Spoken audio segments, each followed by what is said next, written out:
OSS official ୱେବସାଇଟ୍ରେ x-ray technician ଆଉ laboratory junior laboratory technician ଯେଉଁ post ବାହାରିଥିଲା ତାର ଯେଉଁ ଡିବି ଥିଲା କି ସାର୍ଟିଫିକେଟ୍ ଭେରିଫିକେସନ୍ କେତେ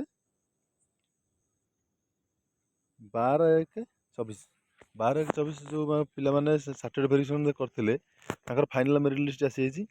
ଅଫିସିଆଲ ୱେବସାଇଟ୍ ଚେକ୍ କରିନିଅନ୍ତୁ। ଆଉ ଟୋଟାଲ୍ କ୍ୟାଣ୍ଡିଡେଟ୍ ସିଲେକ୍ସନ୍ ହୋଇଛନ୍ତି 49 କ୍ୟାଣ୍ଡିଡେଟ୍।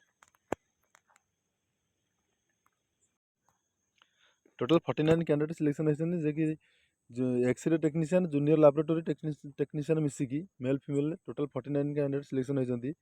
ଆଉ ଯେଉଁ ପିଲାମାନେ ସାର୍ଟିଫିକେଟ୍ ଭେରିଫିକେସନ୍ କରିଥିଲେ ତାଙ୍କର ଫାଇନାଲ୍ ମେରିଟ୍ ଲିଷ୍ଟ ଇଏ, ଯେ କି ତାଙ୍କର ଆସିଯାଇଛି। ଅଫିସିଆଲ ୱେବସାଇଟ୍ ଲିଙ୍କ୍ ଯାଇକି PDF ଡାଉନଲୋଡ଼୍ କରିପାରିବେ।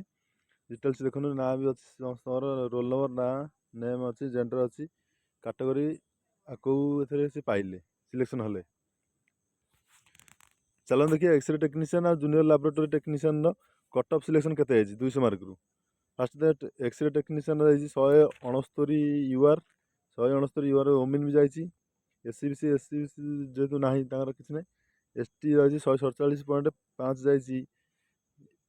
SC ମେନ୍ ଆଉ SC ଓମେନ୍ ନାହିଁ। ST ମେନ୍ ଯାଇଛି 127.5 ଆଉ ST ଓମେନ୍ ଯାଇଛି 87.5। ତାଙ୍କର କଟଅଫ୍ ଯାଇଛି, ସିଲେକ୍ସନ୍ ହେଇଛି। ଜୁନିୟର ଲାବୋରେଟୋରୀ ଟେକ୍ନିସିଆନ୍ ଯାଇଛି 155 UR, 154.5 ଯାଇଛି UR ଓମେନ୍।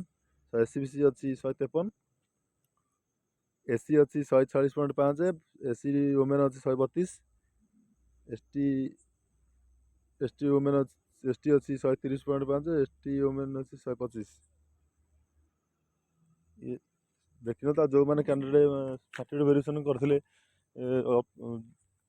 କମିଶନ ଅଫିସ୍ ଯାଇକି ତାଙ୍କର ଡିଟେଲ୍ସ ସେମାନେ ସେଇ ପିଲାମାନଙ୍କୁ ଚେକ୍ କରିନିଅନ୍ତୁ ଆପଣଙ୍କର ହେଇଛି କି ନାହିଁ। ଡିଟେଲ୍ସ ଉପରେ ଦେଖି ନିଅନ୍ତୁ, ଆପଣଙ୍କ ରୋଲ୍ ନମ୍ବର ଆପଣଙ୍କ ନାଁ ଅନୁସାରେ ମିଳେଇକି ଦେଖି ନିଅନ୍ତୁ।